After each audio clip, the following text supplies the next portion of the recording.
This is an extract from the Leader podcast by the Evening Standard, hosted by me, David Marsland. To hear the whole thing, search for us on your podcast provider.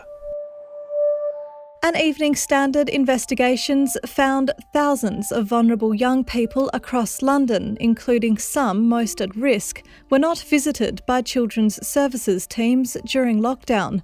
We can reveal face-to-face visits in the 3 months until the end of June plummeted by 75% in some boroughs.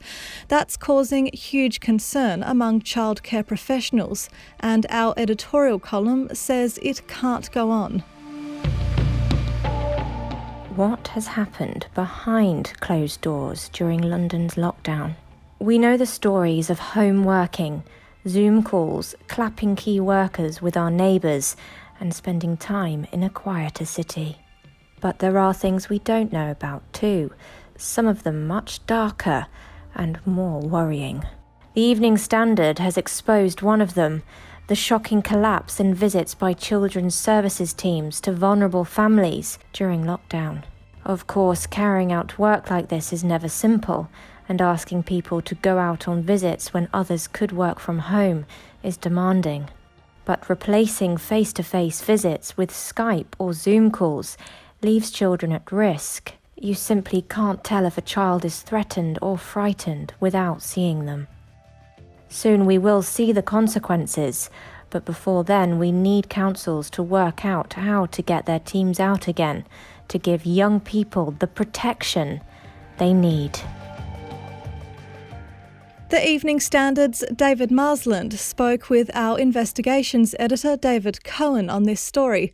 He started by asking him how serious the risk is to children's services when they can't physically meet with young people. Experts and child practitioners have been talking a lot over this period about what they call digital or online connection to young people.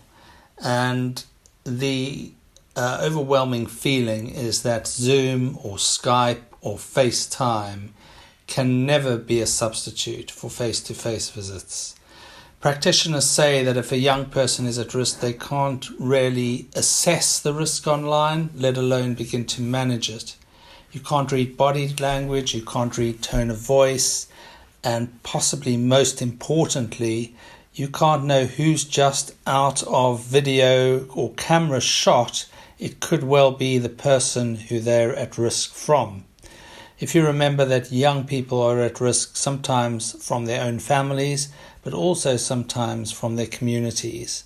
And one of the experts in this area, a youth worker from a charity, one of the things they were saying is that sometimes even phoning the young person is difficult because they don't have a phone and you have to phone them through their parents, who in some cases, as I said, is the risk factor. But all this being said, David, we do have a situation where lots of people are working at home. There is still a risk of coronavirus. Can we really ask people to go into other people's homes to see these children?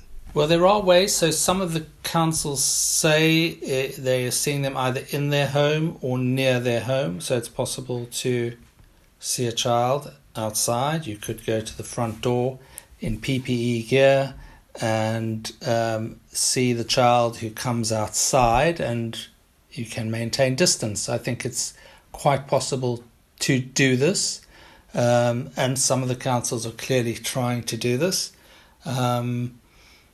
But yes, it is difficult, and it's been extremely challenging, and it's posed them with the kind of challenges that they've never had to face before. For your article in the Evening Standard today, you've spoken to some of the young people who are working with children's services. What kind of things did they tell you? What concerns were they raising? Well, so for example, we carry the case study of a young 17-year-old called Zach, whose mistake was to befriend children from a rival estate to the one he lived in. A killing took place in which the gang members he befriended had killed somebody in his estate, the gang in his estate. And although he was not involved in any way in this, he became, in the words of the local gang, a legitimate target by association. There were talks ahead of lockdown of moving him because his life was clearly in danger. He was getting daily threats on social media. Suddenly lockdown happens and everything froze, everything stopped. A few weeks into lockdown, things were fine. He was staying at home, but then as one does, young people start to leave the home. And one day he went out and a group of young people came at him with machetes and he barely was able to get home. And he was on the phone to his youth worker that night, a youth worker from a charity that had come in to help him. He had been begging social services to move him. This youth worker started advocating on his behalf, said he needs to be moved this weekend. Social services literally had one person there that weekend, unable to act quickly, unable to see him, and without this charity worker acting on his behalf, he feels that this young person may well not be alive today. So there are clearly immediate dangers being faced by some young people. I wonder, though, if in the years to come we're going to see problems arising because of a lack of facilities available to some young people during this time that might not be apparent right now. I think that's a very good supposition, David. I mean, basically, we have young people living with parents who've been under enormous stress. Some of them will have seen their parents perhaps not being able to cope, displaced anger onto the children. I've interviewed young people and families, parents, where there are now sort of 14 of them living in a 3-bedroom.